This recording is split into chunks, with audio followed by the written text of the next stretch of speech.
step when I heard that brutal sound of the bass. Start to feel like I'm dreaming, man, should have seen that look on my face. But I'm so low-key, I'm an anonymous G that I left no trace. But when I step 1 foot in the room, I'ma set this pace. I feel like king of the hill when they're never gonna take my crown. That's the type of my sound. Better rise up when I shut this down. I feel like king of the hill when they're never gonna take my crown. That's the type of my sound. Better rise up when I drop this.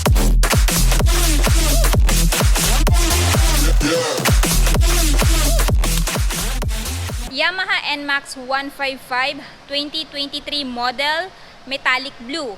So, ito na nga guys yung pinakahihintay nating bagong variant ni NMAX ngayong 2023. And yung first impression ko nung nakita ko tong motor na to guys, wala ko ibang masabi kundi napakaganda niya sa personal, napaka-elegant ng looks niya. Kasi wala po kayong makikita ditong ibang decals or sticker, kundi ito lang, stop and start system.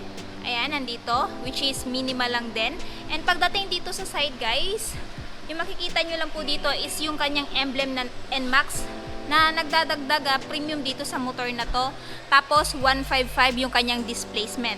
The rest is yung paint niya na metallic blue. At kung mapapansin nyo guys, pagdating sa paint niya, hindi siya yung putyo-putyong paint.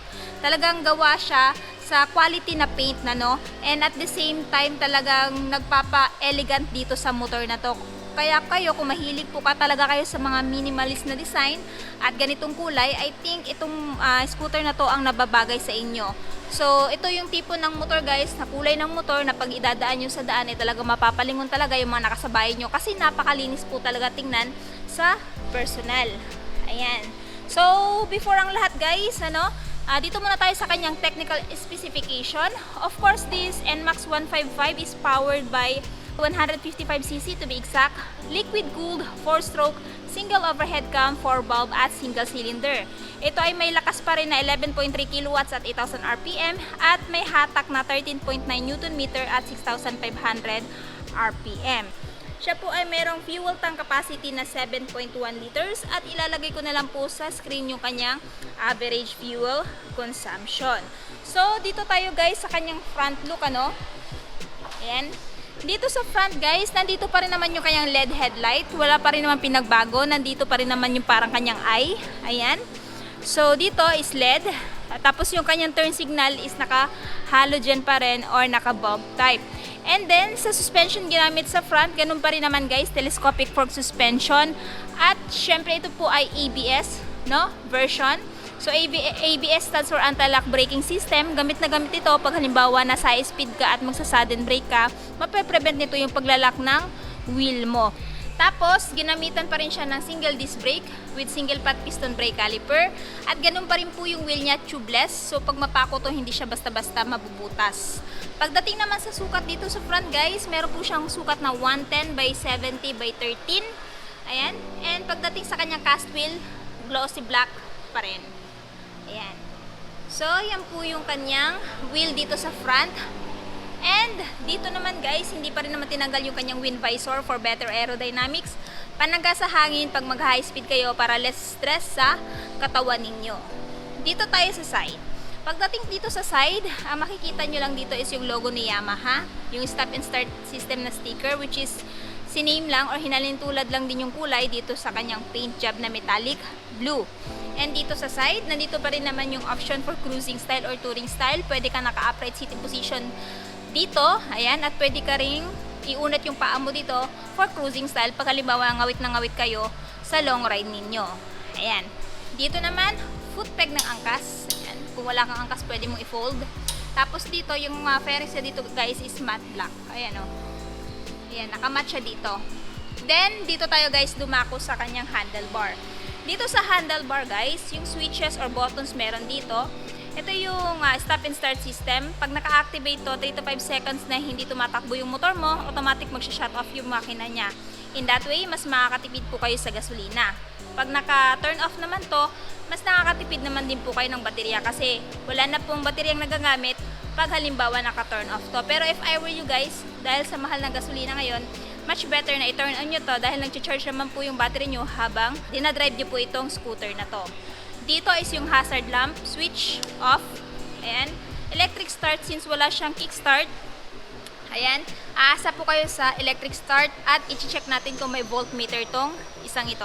Dito naman, nandito yung kanyang high beam, low beam, turn signal switch, off, at saka yung horn. Ito yung horn niya guys. Levers is glossy black. Tapos, dashboard is fully digital instrument panel. Ayan, same pa rin po yung design ng dati.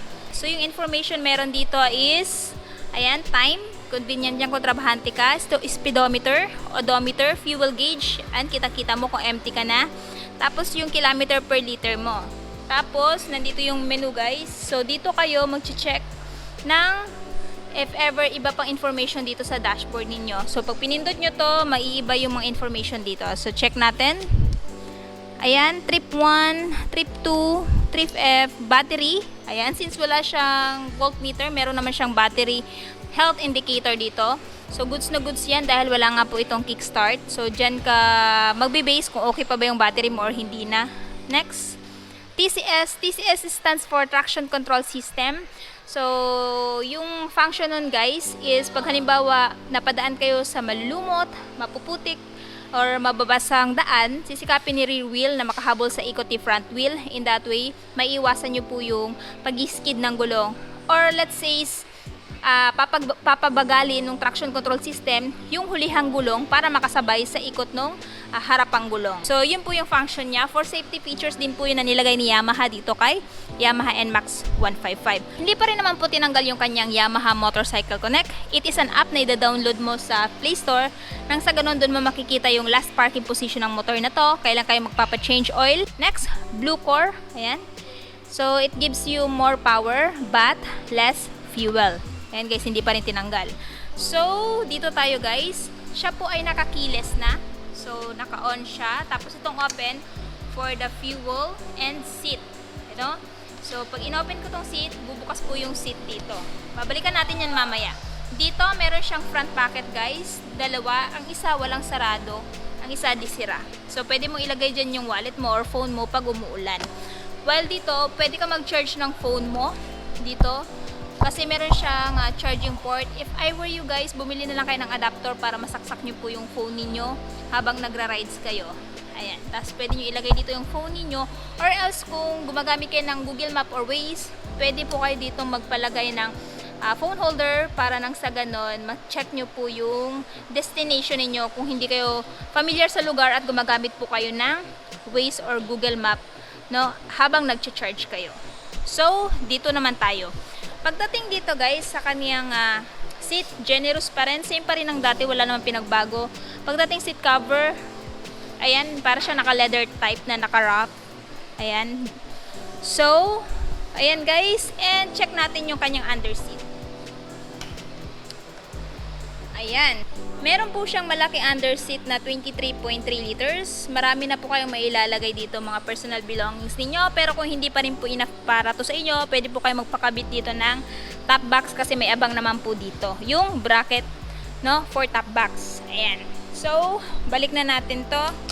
So, ito po yung kanyang tambucho guys. Meron pa ring heat guard para hindi mapaso yung angkas mo or ikaw.